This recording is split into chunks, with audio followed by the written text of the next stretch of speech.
Well, we're now at the halfway point in the race, and the canoeists now face the first of the weirs on the lower section of the river at Sluice and Lucan before the big V weirs at the Wren's Nest and Palmerstown.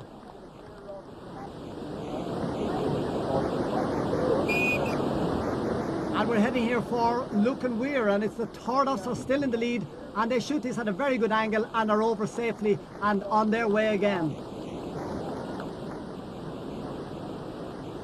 Block and Butler now approaching very, very cautiously.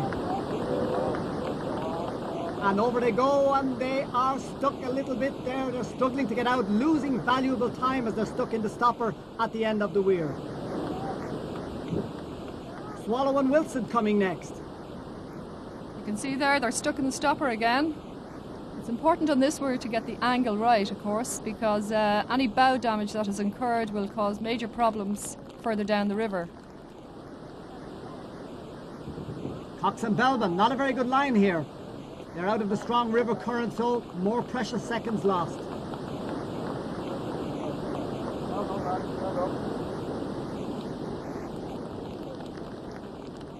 Getting the congratulations of the crowd as they make their way downriver. Neil and Howard Blackman from England.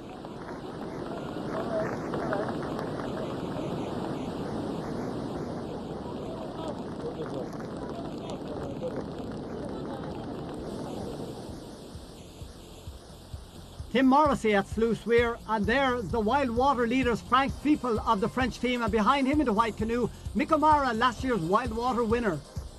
Plenty of skill and nerve required for conquering the white waters here of the River Liffey.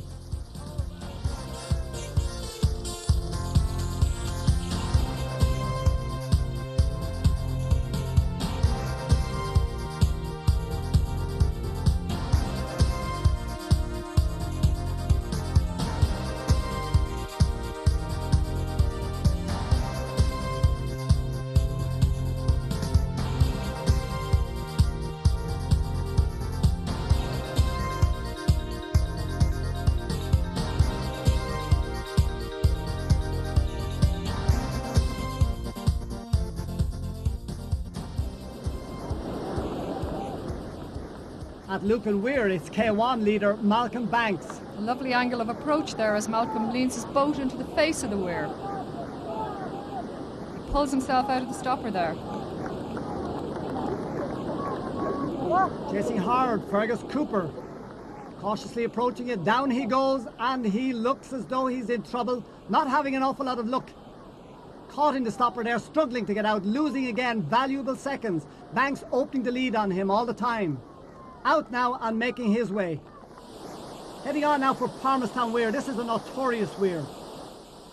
And there's only one rule for the K2 canoes to shoot at this weir, and that's straight down the middle to avoid getting caught in the stopper.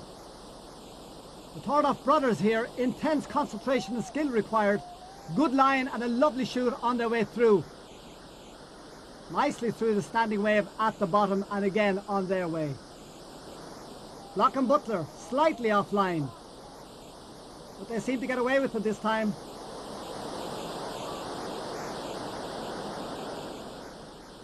Now it's the turn of Swallow and Wilson. Once again they're approaching this very, very cautiously. Not the very best of shoots. No, not as good a shoot as the leading pair, but still the leading K2s are making that approach look easy.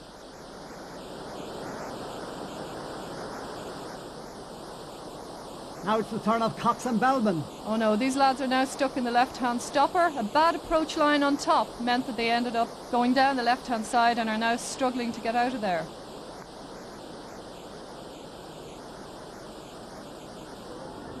We're back at Lucan Weir now, and it's wild water canoeist Mick O'Mara. Safely over. Followed closely there by Shane Kelly. Also safely over and making his way out. This is the French pair, Malière and Gagachian, and over they go.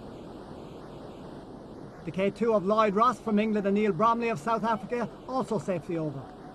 And why wouldn't they have a smile on their face? I think they're very lucky to have gotten over safely down the right-hand side. Meanwhile, back at the portage below Leakslip Dam. If we look up to the bridge here, we see members of the Wicklow Mountain Rescue Team practicing their rock climbing skills.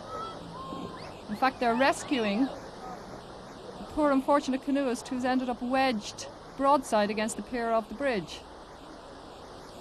With no such problems up ahead for K1 leader Malcolm Banks, followed closely there by Fergus Cooper, safely negotiating Palmerstown Weir. Cooper there struggling to hold his balance as he makes his way out in pursuit of Malcolm Banks. And coming to the finish of the K2 class, the finish line beckons for Alan and Ian Tordoff, who win their 9th Jemison Liffey Descent title, an incredible achievement, completing the course of 17.6 miles in a time of 1 hour 50 minutes and 30 seconds. British pair James Block and James Butler coming home in second place. In the men's K1 class, Malcolm Banks is back in winning form, holding off the challenge of Fergus Cooper, who finished in second spot. Good time for Malcolm Banks, 1 hour 58.01. Disappointment there for Fergus Cooper, last year's winner. Meanwhile, back at Palmerstown, where Mick O'Mara leads the wild water class. Mick showing his experience here with a lovely shoot up the weir. And number 801 there looks in trouble, is Kieran Cook in the middle of all of that. And now back up the river here we have the Wren's Nest in view. There are 3 choices of shoot here.